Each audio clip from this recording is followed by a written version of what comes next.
Hello lovely friends, welcome. This is Owusuaa's kitchen. It is always a pleasure to have you here.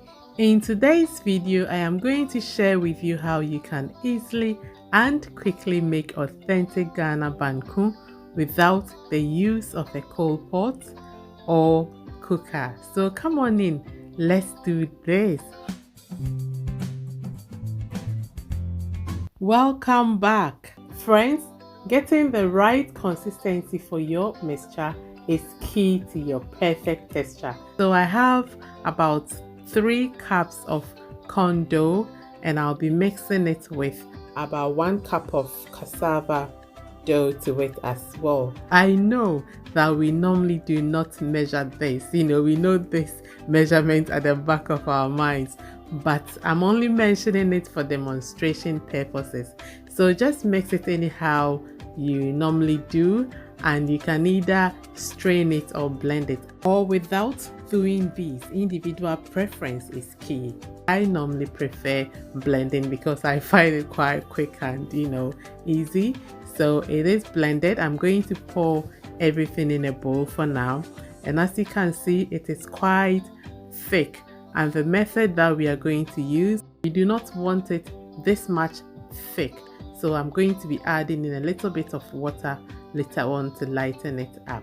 You would need slightly more water than usual, only slightly, just so it comes out nice and soft.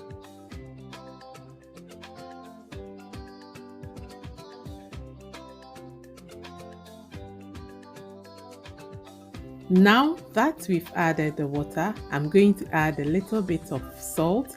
So I'm going to quickly just stir it, and this is the perfect consistency that we are going after.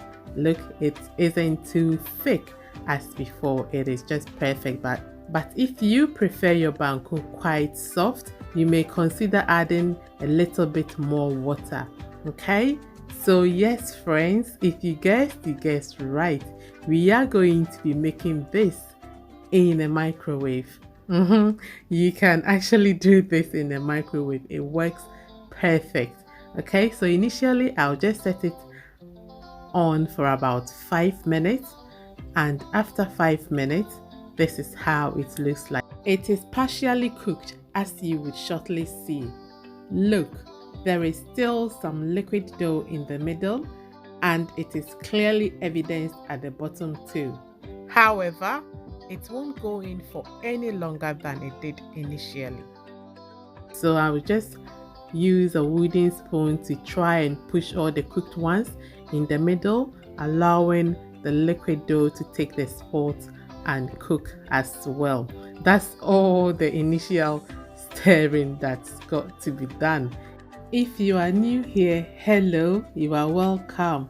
Subscribe for more creative cooking ideas and tips. Thank you. So for the second time, I'm just going to set it for 4 minutes and it will be ready. So basically it's just 9 minutes and less stirring compared to how we usually do this. Yes friends, so this is how our banku looks like. Nice and simple. You can easily pop this in the microwave and go for a shower, and when you come back it will be ready for you.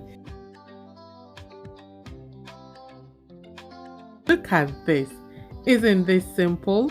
So just go in with your wooden spoon and quickly give it a mix to put everything together. At this stage, mine is completely cooked. I cannot smell any fresh dough. It is cooked and done. I must say this recipe is suitable for when you just want to make a small portion for say 1 or 2 people, or even 3. It works perfect. Yes friends, look at this. If you don't tell this was cooked in a microwave, there is no way they could figure it out.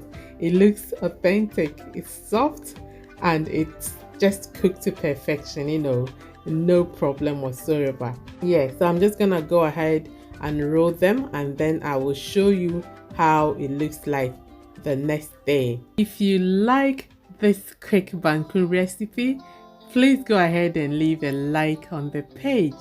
Now, let's evaluate this together. It is soft, delicious, and it tastes just like Banku.